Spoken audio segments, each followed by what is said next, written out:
Hello, ನಮಸ್ತೆ ಎಲ್ರಿಗೂ. ಎಲ್ಲ ಹೇಗಿದ್ದೀರಾ? ಚೆನ್ನಾಗಿದ್ದೀರಾ ಅನ್ಕೋತೀನಿ. ನಾನು ಚೆನ್ನಾಗಿದ್ದೀನಿ. ನಾನು ನಿಮ್ಮ ವೀಣಾ ಸುರೇಶ್. ಎಲ್ಲರಿಗೂ ನನ್ನ ಕಾರ್ಯಕ್ರಮವಾದ ಕಥಾ ಸರಣಿ ರಾಗಸುಧೆ ಜೊತೆ ಕಾರ್ಯಕ್ರಮಕ್ಕೆ ಆತ್ಮೀಯ ಸ್ವಾಗತ. ನೋಡ್ತಾ ಇರೋರು, ಕೇಳ್ತಾ ಇರೋರು ಎಲ್ಲರೂ ತಪ್ಪದೆ ಸಬ್ಸ್ಕ್ರೈಬ್ ಮಾಡ್ಕೊಳ್ಳಿ. ಹಾಗೆ ಲೈಕ್ಸು, ಕಮೆಂಟ್ಸು ಕೊಡೋದನ್ನು ಮರಿಬೇಡಿ. ಹಾಗೆ ನಾನು ಕೆಲವು ಪ್ರಾಡಕ್ಟ್ಸ್ಗಳನ್ನ ಟ್ಯಾಗ್ ಮಾಡಿರ್ತೀನಿ. ಬೇಕಾದರೆ ಲಿಂಕನ್ನು ಒತ್ತಿ ನೀವು ಆರ್ಡರ್ ಮಾಡ್ಕೋಬೋದು. ಥರಥರನೆ ಕಂಪಿಸಿಬಿಟ್ಟಿದ್ದಳು ಹುಡುಗಿ ಅವನ ಈ ಚರ್ಯೆಗೆ. ಅವನ ಮುತ್ತಿನ ಮತ್ತಿನಲ್ಲೇ ಕರಗಿ ಹೋಗಬೇಕು ಎಂಬ ಬಯಕೆ ಬಲವಾಗಿದ್ದರೂ ಅವಳ ಬುದ್ಧಿ ಅವಳಿಗೆ ಎಚ್ಚರಿಸಿತ್ತು. ಸರ್ರನೆ ಅವನ ಎದೆಯ ಮೇಲಿನಿಂದ ಎದ್ದು ಬಿಟ್ಟಿದ್ದಳು. ಅವನ ಎದೆಗೆ ಕೈ ಊರಿ ಕುಂಕುಮ. ಥಟ್ಟನೆ ಅವಳ ಕೈ ಹಿಡಿದಿದ್ದ. ಅಂತಹ ನಶೆಯಲ್ಲಿಯೂ ಆಯುಷ್ ಆಚಾರ್ಯ ದೀನವಾಗಿ ನೋಡಿದ್ದ ಅವಳತ್ತ. ಬೇಡಿಕೆ ಇತ್ತು ಅವನ ಮತ್ತು ತುಂಬಿದ ಅರೆತೆರೆದ ಆ ಕೆಂಪು ಕಂಗಳಲ್ಲಿ.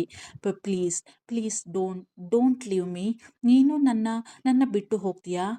ಬೇಡ ಬೇಡ ಪ್ಲೀಸ್. ನನಗೆ ನೀನು ಬೇಕು, ಬೇಕೇ ಬೇಕು. ಐ ಲೈಕ್ ಎನ್ನುತ್ತಲೇ ತಲೆಯನ್ನ ಪಕ್ಕಕ್ಕೆ ವಾಲಿಸಿದ್ದ ಆಯುಷ್. ಅವಳ ಕೈಯನ್ನು ಹಿಡಿದಿದ್ದ ಅವನ ಹಿಡಿತ ಸಡಿಲಗೊಂಡಿತ್ತು. ಉಸಿರು ಬಿಗಿ ಹಿಡಿದು ನಡುಗುತ್ತಾ ಅವನ ಮಾತಿಗೆ ಕಿವಿಯಾಗಿ ನಿಂತಿದ್ದವಳು ಉಸಿರು ಬಿಟ್ಟಿದ್ದಳು ಈಗ ಹುಡುಗಿ. ಎದೆಯ ಬಡಿತ ಅವಳಿಗೇ ಕೇಳಿಸುವಷ್ಟು ಜೋರಾಗಿತ್ತು. ಎದೆಯ ಮೇಲೆ ಕೈಯಿಟ್ಟು ಸಂಭಾಳಿಸಿಕೊಂಡವಳು ಅವನ ಕೈಯಿಂದ ತನ್ನ ಕೈ ಬಿಡಿಸಿಕೊಂಡು ಅವನ ಕೈಯನ್ನೇ ನಿಧಾನವಾಗಿ ಅವನ ಎದೆಯ ಮೇಲಿಟ್ಟು ಮಗುವಿನಂತೆ ಮಲಗಿದ್ದವನನ್ನ ನೋಡಿದ್ದಳು ಕುಂಕುಮ. ದೇವುಡ, ಏನಾಗಿ ಹೋಗ್ಬಿಡ್ತಾ ಇತ್ತು ಈಗ? ನಾನ್ಯಾಕೆ ಇವರು ಹಿಂಗೆಲ್ಲ ಮಾತಾಡಿದ್ರು ಸುಮ್ಕಿರ್ತೀನಿ? ಇವರು ಹತ್ರ ಇದ್ರೆ, ನನ್ನ ಮುಟ್ಟಿದ್ರೆ ಮೈ ಮರೆತು ಬಿಡ್ತೀನಿ ನಾನು. ಯಾಕೆ ಅಷ್ಟಕ್ಕೂ ಈ ದೊರೆ ಯಾಕೆ ಹಿಂಗೆಲ್ಲ ನನ್ನ ಪ್ರಾಣ ಬಾಯಿಗೆ ಬರೋ ಹಾಗೆ ಮಾಡ್ತದೋ? ಏನಂತ ಅನ್ಕೊಂಬಿಟ್ಟದೋ ನನ್ನ? ಯಾರೋ ಅಂತ ಅನ್ಕೊಬಿಟ್ಟದೆ, ರಾಮರಸವ ಹೊಟ್ಟೆಗೆ ಬಿಟ್ಕೊಂಡು. ಆದರೆ ನಾನು ಒಂದು ಕ್ಷಣ ಮೈಮರೆತರು ಅನಾಹುತಾನೇ ಆಗ್ಬಿಡೋದಲ್ಲಪ್ಪ ದೇವುಡ. ಯೋಚನೆಯಿಂದಲೇ ಎದೆ ನಡುಗಿತು ಹುಡುಗಿಗೆ. ಆದಷ್ಟು ಈ ಸಾಮ್ರಾಟರಿಂದ ದೂರ ಇರಬೇಕು ನಾನು. ಮೊದಲೇ ನನಗೆ ಹಿಂದಿಲ್ಲ ಮುಂದಿಲ್ಲ. ಹುಟ್ಟು ಅನಾಥೆ ನಾನು.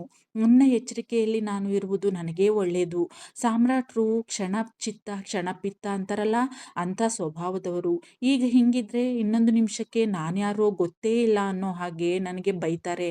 ಇವರಿಗೆ ಈಗ ನಡೆದಿದ್ಯಾವುದು ಖಂಡಿತ ನೆನಪಿರಕ್ಕಿಲ್ಲ. ಹೊಟ್ಟೆಯೊಳಗೆ ಪರಮಾತ್ಮ ಇದ್ದಾನಲ್ಲ ಈಗ, ಎಳಿದ್ಮೇಲೆ ಏನು ನೆನಪಿರಕ್ಕಿಲ್ಲ ಆಸಾಮಿಗೆ. ನಾನು ಏನೂ ನಡೆದೇ ಇಲ್ದಂಗೆ ನನ್ನ ಪಾಡಿಗೆ ನಾನು ಇದ್ಬಿಡ್ಬೇಕು ಎಂದುಕೊಂಡು ಕೆಲ ಕ್ಷಣದ ಹಿಂದೆ ಅವನು ತನ್ನ ಕೆನ್ನೆ ಕಣ್ಣುಗಳಿಗೆ ತನ್ನ ಒರಟು ತುಟಿಗಳನ್ನು ಮೃದುವಾಗಿ ಒತ್ತಿದ್ದು ನೆನಪಾಗಿ ಮೃದುವಾಗಿ ಸವರಿಕೊಂಡಳು ತನ್ನ ಮುಖವನ್ನ. ಮೈಯೆಲ್ಲ ಬಿಸಿಯಾದಂತಾಗಿ ಕಂಪಿಸಿದ್ದಳು ಹುಡುಗಿ.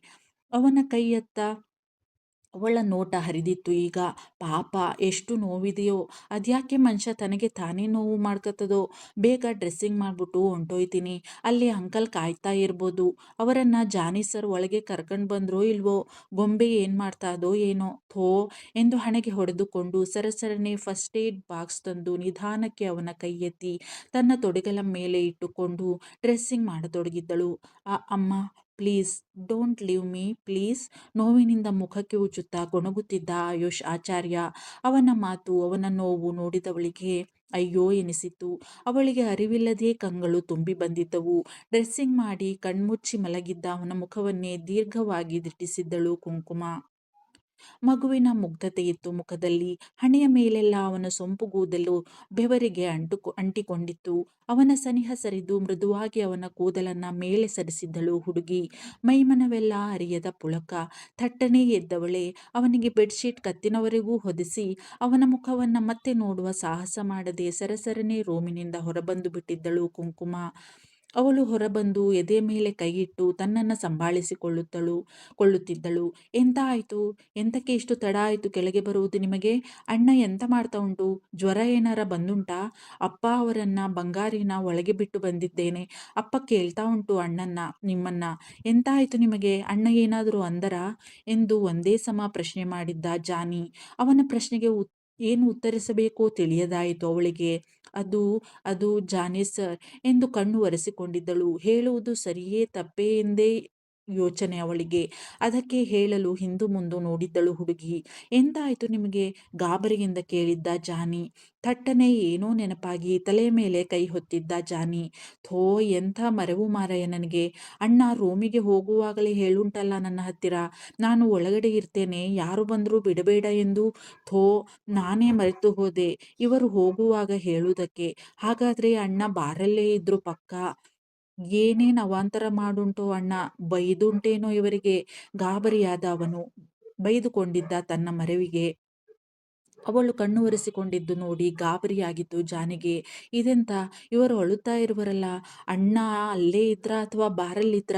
ದೇವರೇ, ಹಂಗೆ ಎಂತಾದ್ರೂ ಆದ್ರೆ ಇವರಿಗೆ ಚಂದ ಬೈದಿರ್ತದೆ ಅಣ್ಣ, ನನಗೆ ಗೊತ್ತುಂಟು. ಥೋ, ಎಲ್ಲ ನನ್ನ ತಪ್ಪು ಮಾರಾಯ, ನನ್ನ ಮರವಿಗಿಷ್ಟು ಎಂದು ಹಣೆಗೆ ಹೊಡೆದುಕೊಂಡಿದ್ದ ಜಾನಿ. ನನ್ಗೇನೂ ಆಗಿಲ್ಲ ಜಾನಿ ಸರ್, ಅದು ಅಲ್ಲಿ ಆಯುಷ್ ಸರ್ ಎಂದು ಏನು ಹೇಳುವುದೆಂದು ತಿಳಿಯದೆ ತೊದಲಿದ್ದಳು ಕುಂಕುಮ. ಈಗ ಅರ್ಥವಾಗಿ ಬಿಟ್ಟಿತ್ತು ಜಾನಿಗೆ. ಹಂಗಾದ್ರೆ ನಾನು ಎಂತ ಅನ್ಕೊಂಡಿದ್ನೋ ಅದೇ ಆಗುಂಟು. ಅಣ್ಣ ಬೆಳಗ್ಗೆನೆ ಹೊಟ್ಟೆಗೆ ಔಷಧಿ ಹಾಕ್ಕೊಂಡುಂಟು ಪಕ್ಕ ಎಂದುಕೊಂಡು ಹಣೆ ನೀವಿಕೊಂಡಿದ್ದ ಜಾನಿ. ನೀವೆಂತ ಸಹ ಹೇಳುವುದು ಬೇಡ, ನನಗೆ ಅರ್ಥ ಆಗುಂಟು ಅಣ್ಣನ ಪರಿಸ್ಥಿತಿ ಎಂದು ನೋವಿನ ನೆಟ್ಟುಸಿರು ಬಿಟ್ಟವನು. ಎಂತ ಆಗುಂಟೋ ಮಾರೈತಿ ಈ ಅರಮನೆಗೆ, ಯಾರ ಶಾಪ ತಗಲುಂಟೋ, ಹೇಗೆ ಇತ್ತ ಮನೆ, ಹೇಗೆ ಆಗುಂಟು ಈ ಅರಮನೆಯ ರಾಜಕುಮಾರನ ಸ್ಥಿತಿ ನನ್ನ ಕಣ್ಣಲ್ಲಿ ನೋಡುವುದಕ್ಕೂ ಕಷ್ಟ ಆಗುಂಟು. ಯಾವಾಗ ಈ ಅರಮನೆಯ ಶಾಪ ಕಳೆಯುವುದೋ, ಯಾವಾಗ ಈ ಮನೆಗೆ ಖುಷಿ ಮರಳುವುದೋ ಎಂದು ನೋವಿನಿಂದ ಹೇಳಿ ರೂಮಿನ ಬಾಗಿಲು ತೆಗೆದು ಒಳಗೆ ನಡೆದಿದ್ದ ಜಾನಿ. ನಿಟ್ಟುಸಿರು ಬಿಟ್ಟಿದ್ದಳು ಕುಂಕುಮ ಅವನ ಮಾತುಗಳನ್ನು ಕೇಳಿಸಿಕೊಂಡು. ಅಲ್ಪ ಸ್ವಲ್ಪ ಅವಳಿಗೂ ತಿಳಿದಿತ್ತಲ್ಲ ಈ ಮನೆಯ ಕಥೆ. ಎಷ್ಟು ಶ್ರೀಮಂತರಾದ್ರೇನು, ಎಷ್ಟು ಕಾಸು ಇದ್ರೇನು, ಮನುಷ್ಯನಿಗೆ ಏನಿದ್ರೇನು ನೆಮ್ಮದಿ ಮುಖ್ಯ ಅಲ್ವಾ? ಅದೇ ಇಲ್ಲ ಅಂದ್ರೆ ಏನಿದ್ದು ಏನ್ ಪ್ರಯೋಜನ ಅಲ್ವಾ? ಈ ಅರಮನೆಯಾಗೆ ಆಗಿರೋದು ಅದೇಯ. ಈ ಸಾಮ್ರಾಟ್ರ ಹೆಂಡ್ರು ಎಲ್ಲವ್ರೋ, ಅವ್ರಾರ ಇಲ್ಲೇ ಇದ್ದಿದ್ರೆ ಎಲ್ರನ್ನೂ ಸಮಾಧಾನ ಆದ್ರೂವೆ ಆಯ್ತಿತ್ತೇನೋ ಸ್ವಲ್ಪ ಎಲ್ರಿಗೂವೆ. ಇಷ್ಟು ಪುಟ್ಟ ಮಗುನ ಬಿಟ್ಬಿಟ್ಟು, ಇಷ್ಟು ಒಳ್ಳೆಯ ಗಂಡನ್ನ ಬಿಟ್ಬಿಟ್ಟು ಹೋಗಕ್ಕಾದ್ರೂವೆ ಹೆಂಗ್ ಮನ್ಸು ಬಂತು ಅವರಿಗೆ? ಕೆಲ ಕ್ಷಣಗಳ ಮುಂಚೆ ಒಳಗೆ ನಡೆದಿದ್ದು ಕಣ್ಮುಂದೆ ಬಂದು ಕೆಂಪು ಕೆಂಪಾಗಿ ಬಿಟ್ಟಳು ಹುಡುಗಿ. దేవుಡ, ಏನಾಗ್ಬಿಡೋದೋ ದೊರೆಗೆ, ನೀನ್ ನಿದ್ದೆ ಬರ್ಲಿಲ್ಲ ಅಂದ್ರೆ. ಅವರು ಅವರು ಯಾಕೆ ಹಂಗೆಲ್ಲ ಆಡಿದ್ರೋ? Please please don't leave me, I want you ಎಂದು ಬೇಡಿಕೆ ಇತ್ತ ಅವನ ದೀನ ಮುಖ. ಮೋಹಕ ಧ್ವನಿ ನೆನಪಾಗಿ ಏನನ್ನೋ ಕಳೆದುಕೊಂಡ ಭಾವ ಆವರಿಸಿ ಚಡಪಡಿಸಿ ಬಿಟ್ಟಿದ್ದಳು ಕುಂಕುಮ. దేవుಡ, ಇದೇನಾಯ್ತಾ ಅದೇ ನನಗೆ, ಪದೇ ಪದೇ ಸಾಮ್ರಾಟ್ರ ಮುಖನೇ ನೆನಪಾಯ್ತಾ ಅದಲ್ಲ. ಥತ್, ಅವನು ಗಟ್ಟಿಯಾಗಿ ತುಟಿಯೂರಿದ್ದ ತನ್ನ ಕಣ್ಣು ಕೆನ್ನೆಗಳನ್ನು ಮತ್ತೊಮ್ಮೆ ಮೃದುವಾಗಿ ಸವರಿದ್ದಳು ಹುಡುಗಿ. ಮೈಮನವೆಲ್ಲ ಬಿಸಿಯಾದ ಭಾವ. ಅಷ್ಟರಲ್ಲಿ ಅವಳ ಫೋನ್ ವೈಬ್ರೇಟ್ ಆಗಿತ್ತು. ಬೆಚ್ಚಿ ಸ್ಕರ್ಟ್ ಜೇಬಿನಲ್ಲಿದ್ದ ಫೋನ್ ಎತ್ತಿದ್ದಳು ಕುಂಕುಮ. ಮಂದಾರ. ಏಯ್ ಕುಂಕುಮ್, ಏನ್ ಮಾಡ್ತಾ ಇದ್ದೆ? ಆಗ್ಲಿಂದವ 1000 ಸಲ ಕಾಲ್ ಮಾಡಿದ್ದೀನಿ, ಎತ್ತಲೇ ಇಲ್ವಲ್ಲ, ಏನಾದರೂ ಪ್ರಾಬ್ಲಮ್ ಆಗದೇನೆ ಎಂದಿದ್ದಳು ಅತ್ತಲಿಂದ ಮಂದಾರ. ಏ, ಎಂತ ಇಲ್ಲ ಮಂದ, ಅದು ಫೋನ್ ಸೈಲೆಂಟ್ ಆಗ್ಬಿಟ್ಟಿತ್ತು, ಹೆಂಗೋವೆ ಕಣೆ, ಕೇಳಿಸ್ಲಿಲ್ಲ ನೀನು ಫೋನ್ ಮಾಡಿರೋದು ಅಷ್ಟೇಯ. ಹೇಳು ಮಂದ, ಯಾಕೆ ಅಷ್ಟೊಂದು ಸಲ ಫೋನ್ ಮಾಡಿದ್ದೆ ಎಂದಿದ್ದಳು ಕುಂಕುಮ ಹುಬ್ಬು ತೀಡಿಕೊಂಡು. ನಾನು ದೊರೆಯ ತೋಳಿನಲ್ಲಿ ಮೈಮರೆತಿದ್ದೆ ಎಂದು ಹೇಳಲು ಸಾಧ್ಯವೇ? ಏನೇ ನೀನು ಕುಂಕುಮ್, ಇವತ್ತೇ ನಾವು ಮನೆ ಖಾಲಿ ಮಾಡೋದು ಅಲ್ವಾ? ನೀನೇ ಅಲ್ವಾ ಹೇಳಿರೋದು ಇವತ್ತು ಬೇಗ ಬರ್ತೀನಿ, ಆಟೋ ಹೇಳ್ತೀನಿ, ಎಲ್ಲ ತುಂಬಿಸ್ಕೊಂಡು ಹೋಗ್ಬಿಡೋಣ ಅಂತ. ಮರ್ತೋಯ್ತಾ? ಹೇಳು, ಎಷ್ಟೊತ್ತಿಗೆ ಬತ್ತೀಯಾ? ನಾನಂತೂ ಮನೆಗೆ ಬಂದ್ಬಿಟ್ಟಿದ್ದೀನಿ ಆಗ್ಲೆಯ. ನೀನು ಬರೋದೇ ತಡ. ಆಟೋಗೆ ಹೇಳಿದೀಯಾ ಅಥವಾ ಅದನ್ನೂ ಮರ್ತ್ಕೊಂಡಿದೀಯಾ ಎಂದಿದ್ದಳು ಮಂದಾರ ಅನುಮಾನದಿಂದ. ಈಗ ನೆನಪಾಗಿತ್ತು ಹುಡುಗಿಗೆ, ಇವತ್ತೇ ತಾವು ಮನೆ ಖಾಲಿ ಮಾಡಿ ಇಲ್ಲಿಗೆ ಬರಬೇಕು, ಬೇಗ ಹೋಗಬೇಕು ಅಂತ. ಹಣೆ ಚಚ್ಚಿಕೊಂಡಿದ್ದಳು ತನ್ನ ಮರವಿಗೆ. ಹೌದಲ್ವೇನೆ ಮಂದ, ಮರ್ತೇ ಬಿಟ್ಟಿದ್ದೆ ನೋಡು. ಸದ್ಯ ನಿನ್ ಪುಣ್ಯ, ಆಟೋಗೆ 4 ಗಂಟೆಗೆ ಆ ಮನೆಯ ಹತ್ರಕ್ಕೆ ಬರೋ ಕೇಳಿದ್ದೀನಿ. ಈಗ 12:30 ಅಲ್ವಾ? ನಾನು ಆದಷ್ಟು ಬೇಗ ಬರೋಕೆ ಟ್ರೈ ಮಾಡ್ತೀನಿ ಕಣೆ. ನೀನು ಆದಷ್ಟು ಪ್ಯಾಕ್ ಮಾಡಿಡು, ಆಮೇಲೆ ಮಿಕ್ಕಿದ್ದು ನಾನು ಬಂದ್ಮೇಲೆ ಪ್ಯಾಕ್ ಮಾಡೋಣ, ಸರಿನಾ ಎಂದು ಕಾಲ್ ಕಟ್ ಮಾಡಿದ್ದಳು ಕುಂಕುಮ. దేవుడా, ಈ ಸಾಮ್ರಾಟ್ರ ಯೋಚನೆಯಲ್ಲಿ ನನ್ನ ಕೆಲಸ ಎಲ್ಲಾನು ಮರ್ತೇ ಹೋಯ್ತಾ ನನಗೆ. ಅಂಕಲ್ ಏನನ್ಕತಾವ್ರೋ ಅಲ್ಲಿ? ಹೌದು, ಅವರು ತನ್ನ ಮಗ ಎಲ್ಲಿ ಅಂತವ ಕೇಳಿದ್ರೆ ಏನು ಹೇಳೋದು ನಾನು? ನಿಮ್ಮ ಮಗ ಬೆಳಬೆಳಗ್ಗೆನೆ ಪರಮಾತ್ಮನ ಹೊಟ್ಟೆಗೆ ಬಿಟ್ಕೊಂಡವ್ರೆ ಅಂದರೆ ಪಾಪ ಅಂಕಲ್ ಬೇಜಾರು ಮಾಡ್ಕೊಳಕ್ಕಿಲ್ವಾ? ಥೋ, ಏನು ಹೇಳೋದು ಈಗ? ತಲೆ ಕೆಟ್ಟಿತ್ತು ಯೋಚಿಸಿಯೇ ಹುಡುಗಿಗೆ. ಏನಾರ ಬಾಯಿಗೆ ಬಂದಿದ್ದು ಹೇಳದೇಯ, ಬ್ಯಾರೆ ದಾರಿ ಇಲ್ಲ ನನಗೆ. ಗೊಂಬೆನೂ ಅಲ್ಲೇ ಅವಳೇನೋ, ಅಂಕಲ್‌ಗೆ ಸಂಭಾಳಿಸೋದು ಕಷ್ಟ ಆಗ್ತಿರ್ಬೇಕು ಎಂದು ಗೊಣಗುತ್ತಲೇ ಓಡಿದಂತೆ ಅವರ ರೂಮಿನತ್ತ ನಡೆದು ರೂಮನ್ನ ಒಂದು ಸಲ ನಾಕ್ ಮಾಡಿ ಸೀದಾ ಒಳಗೆ ನಡೆದಿದ್ದಳು ಹುಡುಗಿ. ಹೋ ಹೋ ಹೋಲ್ಡ್ ಆನ್ ಪುಟ್ಟ, ನಿನ್ನ ಗಾಡಿ ಯಾವಾಗ್ಲೂ ಇಷ್ಟೇ ಸ್ಪೀಡಲ್ಲಿ ಓಡ್ತಾ ಇರುತ್ತೆ ಅಲ್ವಾ? ಏನಂತ ಅರ್ಜೆಂಟ್ ಇರುತ್ತೆ ನಿನಗೆ?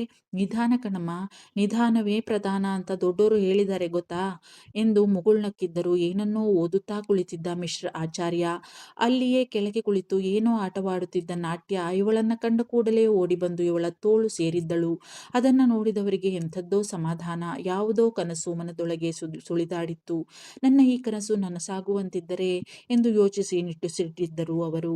ಅಂಕಲ್, ನೀವು ಆರಾಮಾಗಿದ್ದೀರ ತಾನೇ? ಗೊಂಬೆ ಏನು ತೊಂದರೆ ಕೊಟ್ಟಿಲ್ಲ ಅಲ್ವಾ? ನಾನು ಬರೋದು ಲೇಟ್ ಆಯ್ತು. ಸಾರಿ ಅಂಕಲ್, ನಿಮ್ಮ ಯೋಗಕ್ಷೇಮ ನೋಡ್ಕೊಳ್ಳೋದು ನನ್ನ ಜವಾಬ್ದಾರಿ ಅಲ್ವಾ? ಅದಕ್ಕೆ ಓಡ್ಕ ಬಂದೆ ಅಂಕಲ್ ಎಂದಿದ್ದಳು ಪ್ರಾಮಾಣಿಕವಾಗಿ ಹುಡುಗಿ. ಮನದಲ್ಲೇ ಮೆಚ್ಚಿದ್ದರು ಅವಳ ಮುಗ್ಧ ಮಾತುಗಳನ್ನ, ಪ್ರಾಮಾಣಿಕತೆಯನ್ನ ಮಿಶ್ರ ಆಚಾರ್ಯ. ಕಮ್ ಕಮ್ ಹಿಯರ್ ಪುಟ್ಟ, ತಮ್ಮ ಹತ್ತಿರ ಕರೆದಿದ್ದರು. ಅವರ ಹತ್ತಿರ ಬಂದು ಅವರ ಕಾಲಬುಡದಲ್ಲಿ ಕುಳಿತಿದ್ದಳು ಮಂಡಿಯೂರಿ ಕುಂಕುಮ. ಅಲ್ಲಿಯೇ ನಾಟ್ಯಾಳನ್ನ ಮುದ್ದು ಮಾಡಿ ಆಡಲು ಬಿಟ್ಟು ಅವಳ ತಲೆ ಸವರಿದ್ದರು ವಾತ್ಸಲ್ಯದಿಂದ mister Acharya. You are so sweet and innocent girl ಪುಟ. ನನ್ನ ನೋಡ್ಕೊಳ್ಳೋದು ಖಂಡಿತ ನಿನ್ನ ಡ್ಯೂಟಿನೇ ಕಣೋ. ಆದ್ರೆ ನಾನೇ ಹೇಳಿದ್ದೀನಿ ಅಲ್ವಾ ನಿನಗೆ ನನ್ನ ಮಗನನ್ನ ಕರ್ಕೊಂಡ್ ಬಾ ಅಂತ. ಸೊ ನಿಂದೇನೂ ತಪ್ಪಿಲ್ಲ. ಡೋಂಟ್ ವರಿ ಪುಟ್ಟ. ನಿನ್ನ ಗೊಂಬೆ ನನ್ಗೇನು ಕಷ್ಟ ಕೊಡ್ಲಿಲ್ಲ ಕಣಮ್ಮ. ನೀನು ಬಂದಾಗ ನೋಡ್ದಲ್ಲ, ಹಂಗೆ ಕೂತ್ಕೊಂಡು ಆಡ್ತಾ ಇತ್ತು ಬಂಗಾರಿ. ಈಗ ಸಮಾಧಾನ ಆಯ್ತಲ್ವಾ ಎಂದು ಸಮಾಧಾನ ಮಾಡಿದ್ದರು ಮಿಸ್ಟರ್ ಆಚಾರ್ಯ. ಅಬ್ಬೋ, ಈಗ ಸಮಾಧಾನ ಆಯ್ತು ನೋಡಿ ಅಂಕಲ್ ನನಗೆ. ನೀವೇನಾರ ನನ್ನ ಬೈಕೋತಾ ಇದ್ದೀರೇನೋ ಅನ್ಕೊಂಬಿಟ್ಟಿದ್ದೆ. ನನ್ನ ಬಂಗಾರಿ ಏನಾರ ಕಾಟ ಕೊಟ್ರೆ ನಿಮಗೆ ಕಷ್ಟ ಆಗ್ತದಲ್ವಾ? ಅದಕ್ಕೆ ಚಿಂತೆ ಆಗ್ಬಿಟ್ಟಿತ್ತು ಎಂದು ಜೋರಾಗಿ ಉಸಿರು ಬಿಟ್ಟಿದ್ದಳು ಕುಂಕುಮ ಎದೆಯ ಮೇಲೆ ಕೈಯಿಟ್ಟು. ಅವಳ ಚಟಪಟ ಮಾತುಗಳನ್ನು ಕೇಳಿ ಮನಸಾರ ನಕ್ಕು ಬಿಟ್ಟಿದ್ದರು ಮಿಶ್ರ ಆಚಾರ್ಯ. ಪುಟ್ಟ, ನಿನ್ನ ಹಾಗೆ ನಿನ್ನ ಮನಸ್ಸು ಕೂಡ ಸುಂದರವಾಗಿದೆ ನೋಡು, ಬದಲಾಗಬೇಡ, ಹೀಗೆ ಇರು ಎಂದಿದ್ದರು ಅವರು ಮನಸ್ಸಿನಿಂದ. ಅದೇನೋ ಅಂಕಲ್, ಗೊತ್ತಿಲ್ಲ ಅದೆಲ್ಲನೂ ನನಗೆ. ಆದ್ರೆ ಬದಲಾಗೋ ಮಗಳೇ ಅಲ್ಲ ಬಿಡಿ ನಾನು, ಅದಂತೂವೇ ಪಕ್ಕ ಎಂದು ನಕ್ಕು ಬಿಟ್ಟಿದ್ದಳು. ನಂತರ ಗಂಭೀರವಾಗಿದ್ದಳು ಕುಂಕುಮ. ಅಂಕಲ್, ನಿಮ್ಗೆ ಹೀಗಾಗಿ ಎಷ್ಟು ವರ್ಷ ಆಯ್ತು? ಯಾವ ಕಾರಣದಿಂದ ಹಿಂಗಾಯ್ತು? ಆಗಿನಿಂದಲೂ ಟ್ರೀಟ್ಮೆಂಟ್ ತಗೋತಾ ಇದ್ದೀರಾ? ಏನಾದರೂ ಟ್ರೀಟ್ಮೆಂಟಿಂದ ಫರಕ್ ಆಗ್ತಾ ಇದೆ ಅಂತ ಅನಿಸ್ತಾ ಇದೆಯಾ ಎಂದಿದ್ದಳು ಅವರ ಕಾಲುಗಳನ್ನು ಒಂದು ತೈಲದಿಂದ ಮಸಾಜ್ ಮಾಡುತ್ತಾ. ಒಂದು ಸಲ ಭಾರವಾದ ನಿಟ್ಟುಸಿರಿಟ್ಟಿದ್ದರು ಮಿಶ್ರ ಆಚಾರ್ಯ. ಅದೊಂದು ದುರಂತ ಕಣೋ ಪುಟ್ಟ. ಆ ಒಂದು ದುರಂತ ನಂದಗೋಕುಲದಂತಿದ್ದ ನಮ್ಮ ಅರಮನೆಯನ್ನ ಈ ಪರಿಸ್ಥಿತಿಗೆ ತಂದು ನಿಲ್ಲಿಸಿತು. ಈಗ 3.5 ವರ್ಷದ ಹಿಂದಿನ ಘಟನೆಯದು ಎಂದು ಹಳೆಯ ಘಟನೆಗಳನ್ನು ಅವಳಿಗೆ ಹೇಳತೊಡಗಿದ್ದರು ಮಿಶ್ರ ಆಚಾರ್ಯ. ಆಗ ಒಂದು ನಿಮಿಷವೂ ಕುಳಿತುಕೊಳ್ಳುವ ಮನುಷ್ಯನೇ ಆಗಿರಲಿಲ್ಲ ನಾನು. ಯಾವಾಗಲೂ ಬಿಸ್ನೆಸ್, ಸಮಾಜ ಸೇವೆ ಹೀಗೆ ಒಂದಿಲ್ಲೊಂದು ಕಾರ್ಯಗಳಲ್ಲಿ ಮುಳುಗಿರುತ್ತಿದ್ದೆ. ಹಾಗಂತ ಕುಟುಂಬವನ್ನ ಕಡೆಗಣಿಸಿರಲಿಲ್ಲ ನಾನು. ಸಿಗುವ ಸಮಯವನ್ನ ಕುಟುಂಬದ ಸದಸ್ಯರ ಜೊತೆ ಕಳೀತಿದ್ದೆ. ನಮ್ಮ ನಕ್ಷತ್ರ ಫ್ಯಾಷನ್ ನನ್ನ ಮತ್ತು ನನ್ನ ಮಗನ ನಿರಂತರ ಶ್ರಮದಿಂದ ಆಗ ತಾನೇ ಉತ್ತುಂಗದ ಸ್ಥಿತಿ ತಲುಪಿತ್ತು. ನನ್ನ ಮಗನಿಗೆ ಅವಾರ್ಡ್ ಸಹ ಬಂದಿತ್ತು, ಯಂಗ್ ಬಿಸ್ನೆಸ್ ಮ್ಯಾನ್ ಅವಾರ್ಡ್. ನಾವು ಸದಾ ಕೆಲಸದಲ್ಲೇ ಮುಳುಗಿರ್ತಿದ್ವಿ ಪುಟ್ಟ. ಅದಕ್ಕೆ ನನ್ನ ಹೆಂಡತಿಗೆ ಸಣ್ಣ ಅಸಮಾಧಾನ ಇತ್ತು ನಮ್ಮಿಬ್ಬರ ಬಗ್ಗೂ ಕೂಡ. ಇಂತಹ ಖುಷಿಯ ಸಂದರ್ಭದಲ್ಲಿ ಕುಟುಂಬದ ಎಲ್ಲರೂ ಕರ್ನಾಟಕದಲ್ಲೇ ಯಾವುದಾದರೂ ಪ್ರೇಕ್ಷಣೀಯ ಸ್ಥಳಗಳಿಗೆ ಹೋಗಿ ಬರೋಣ ಎಂದು ಹಠ ಹಿಡಿದು ಬಿಟ್ಟಿದ್ದಳು ಅವಳು. ಅವಳ ಹಠಕ್ಕೆ ಮಣಿದಿದ್ದೆ ನಾನು ಕೂಡ. ಒಮ್ಮೆ ಕಣ್ಣು ಮುಚ್ಚಿ ದೀರ್ಘ ಉಸಿರು ತೆಗೆದುಕೊಂಡಿದ್ದರು. ನಾನು, ನನ್ನ ಹೆಂಡತಿ, ನನ್ನ ಮಗ, ನನ್ನ ಮಗಳು ನಕ್ಷತ್ರ, ಅಳಿಯ ನಂದನ್, ಹಾಗೆ ಇನ್ನೂ 1.5 ವರ್ಷದ ಹಸುಗೂಸು ನಾಟ್ಯ, ಎಲ್ಲರೂ ಸೇರಿ ಕರ್ನಾಟಕವಲ್ಲ, ತಮಿಳುನಾಡಿನ ಕಡೆಗೆ ಹೋಗಿ ಬರುವುದು ಎಂದು ತೀರ್ಮಾನಿಸಿದ್ದೆವು. ಹೋಗುವುದು ಎಂದರೆ ಸುಲಭವೇ? ನಮ್ಮ ಬಿಸ್ನೆಸ್, ಮನೆ ಎಲ್ಲ ಕಡೆನೂ ವ್ಯವಸ್ಥೆ ಆಗಬೇಕಲ್ಲ. ನನ್ನ ಹೆಂಡತಿಯ ತಮ್ಮ ನಮ್ಮ ಜೊತೆಯಲ್ಲಿಯೇ ಇದ್ದ, ಇಲ್ಲಿಯೇ. ಅವನ ಹೆಂಡತಿ, ಮಗಳೂ ಕೂಡ. ನನ್ನ ಹೆಂಡತಿ ಹಠ ಮಾಡಿ ಅವನನ್ನು ನನ್ನ ಕಂಪನಿಗೆ ಸೇರಿಸಿದ್ದಳು. ಅವನಿಗೂ ಕೆಲ ಜವಾಬ್ದಾರಿಗಳನ್ನು ಕೊಟ್ಟಿದ್ದೆ ನಾನು. ಆದರೆ ಅವನು ಅವನು ಹೇಳುತ್ತಿದ್ದವರು ಆವೇಶದಿಂದ ಜೋರಾಗಿ ಉಸಿರಾಡತೊಡಗಿದ್ದರು ಮಿಶ್ರ ಆಚಾರ್ಯ. ನೋಡುತ್ತಿದ್ದವಳಿಗೆ ಗಾಬರಿಯಾಯಿತು. ಕಾಲು ಮಸಾಜ್ ಮಾಡುವುದನ್ನು ಬಿಟ್ಟು ಸರ್ರನೆ ಎದ್ದು ಅವರ ಎದೆ ಬೆನ್ನನ್ನ ಸವರತೊಡಗಿದ್ದಳು ಕುಂಕುಮ. Calm down uncle. I am sorry uncle. ನಾನು ಆ ವಿಷಯವನ್ನ ಕೇಳಬಾರ್ದಾಗಿತ್ತು. ನಿಮಗೆ ಕಷ್ಟ ಆಯಿತು ಪಾಪ. ನೀವು ಏನೂ ಹೇಳಬೇಡಿ ಅಂಕಲ್, ರೆಸ್ಟ್ ಮಾಡಿ ಎಂದಿದ್ದಳು ಅವರನ್ನ ಸಮಾಧಾನ ಪಡಿಸುತ್ತಾ. No, I am all right ಪುಟ್ಟ, ಏನೂ ಆಗಿಲ್ಲ ನನಗೆ. ಒಂದೊಂದು ಸಲ ಹೀಗಾಗ್ಬಿಡುತ್ತೆ ಇತ್ತೀಚೆಗೆ. ಇವತ್ತು ನಾನು ಎಲ್ಲವನ್ನ ಎಲ್ಲ ವಿಷಯವನ್ನ ನಿನ್ನ ಹತ್ರ ಹೇಳಲೇಬೇಕು, ಹೇಳ್ತೀನಿ ಕೂಡ ಎಂದಿದ್ದರು ಮಿಶ್ರ ಆಚಾರ್ಯ ದೃಢ ಧ್ವನಿಯಲ್ಲಿ. ಅವನಿಗೆ ನನ್ನ ಎಲ್ಲ ಆಸ್ತಿಯ ಮೇಲೆ ಕಣ್ಣಿತ್ತು ಅಂತ ಎಲ್ಲ ಮುಗಿದ ಮೇಲೆ ಗೊತ್ತಾಯಿತು ಕಣೋ. ನಮ್ಮ ನಕ್ಷತ್ರ ಫ್ಯಾಷನ್ ಫೇಮಸ್ ಆಗುತ್ತಿದ್ದ ಹಾಗೆ ನಮಗೆ ಹೊಸ ಹೊಸ ಶತ್ರುಗಳು ಕೂಡ ಹುಟ್ಟಿಕೊಂಡಿದ್ದರು. ಅವರಲ್ಲಿ ಪ್ರತಾಪ್ ಫ್ಯಾಷನ್ನ ಪ್ರಥಮ್ ಮೇನ್ ಕಾಂಪಿಟೇಟರ್ ಆಗಿಬಿಟ್ಟಿದ್ದ ನಮಗೆ. ಆ ಹುಡುಗ ನನ್ನ ಮಗನನ್ನ ಅದ್ಯಾಕೆ ಅಷ್ಟು ದ್ವೇಷಿಸುತ್ತಿದ್ದನೋ ಭಗವಂತನೇ ಬಲ್ಲ. ನಮ್ಮ ಕಂಪನಿಯನ್ನ ಮುಳುಗಿಸಲು ಅವನು ಕಲಿತ ಎಲ್ಲಾ ವಿದ್ಯೆಗಳನ್ನು ಉಪಯೋಗಿಸತೊಡಗಿದ್ದ. ಕಡೆಗೆ ನಮ್ಮ ಕಂಪನಿಯ ಮೇನ್ ಮಾಡೆಲ್ಗಳನ್ನು ಕೂಡ ತನ್ನ ಬಲೆಗೆ ಕೆಡವತೊಡಗಿದ್ದ. ದುರದೃಷ್ಟ ಎಂದರೆ ನನ್ನ ಹೆಂಡತಿಯ ತಮ್ಮ ಕೂಡ ಅವನ ಎಂಜಲು ಕಾಸಿಗೆ ಆಸೆಪಟ್ಟ ಕಣೋ ಎಂದಿದ್ದರು ಹಣೆ ಒತ್ತಿಕೊಂಡು ನೋವಿನಿಂದ ಮಿಶ್ರ ಆಚಾರ್ಯ. ಅಂಕಲ್ಲು ಎಲ್ಲರ ಸುದ್ದಿನೂ ಹೇಳ್ತಾವ್ರೆ, ಆದ್ರೆ ಸಾಮ್ರಾಟ್ರ ಹೆಂಡತಿ ಸುದ್ದಿನ ಹೇಳ್ತಾನೆ ಇಲ್ವಲ್ಲ. ಎಲ್ಲಿ ಇರ್ಬೋದು ಹಂಗಾರೆ ಅವರು? ಇವರು ಅದ್ಯಾರೋ ಪ್ರಥಮ್ ಅಂದ್ರಲ್ಲ, ಆ ಮನುಷ್ಯನೇ ಅಲ್ವಾ ನನ್ನ ಕೈ ಹಿಡಿದು ಎಳ್ದಾಡಿ ಅಸಹ್ಯವಾಗಿ ಮಾತಾಡಿದ್ದು, ದೊರೆ ಬಂದು ನನ್ನ ಬುಡ್ಸ್ಕೊಂಡು ಹೋಗಿದ್ದು? ಅಂದಿನ ಘಟನೆ ಕಣ್ಮುಂದೆ ಬಂದಿತ್ತು ಹುಡುಗಿಗೆ. ಪಾಪ ದೊರೆ, ಆ ಮನುಷ್ಯನ ಅವರು ನನಗೋಸ್ಕರ ಹೊಡೆದಾಡಿದ್ರು, ಕೈಗೆಲ್ಲ ಎಷ್ಟು ದೊಡ್ಡ ಪೆಟ್ಟಾಗ್ಬಿಟ್ಟಿತ್ತು. ಜ್ವರ ಬೇರೆ ಇತ್ತಲ್ಲ ಅವರಿಗೆ. ಅವನ ಅಂದಿನ ಸ್ಥಿತಿ ನೆನೆದು ಅಯ್ಯೋ ಎನಿಸಿತ್ತು ಕುಂಕುಮಾಗೆ. ಹಾಗೆಯೇ ನಂತರ ಅವನು ತನ್ನನ್ನು ಮುದ್ದಾಡಿದ್ದು, ತನ್ನ ಕೊರಳವನಪಿಗೆ ಗಾಢವಾಗಿ ಚುಂಬಿಸಿದ್ದು ಎಲ್ಲವೂ ಒಂದರ ಹಿಂದೆ ಒಂದರಂತೆ ನೆನಪಾಗಿ ತಲೆ ತಿರುಗಿದಂತಾಗಿತ್ತು ಹುಡುಗಿಗೆ.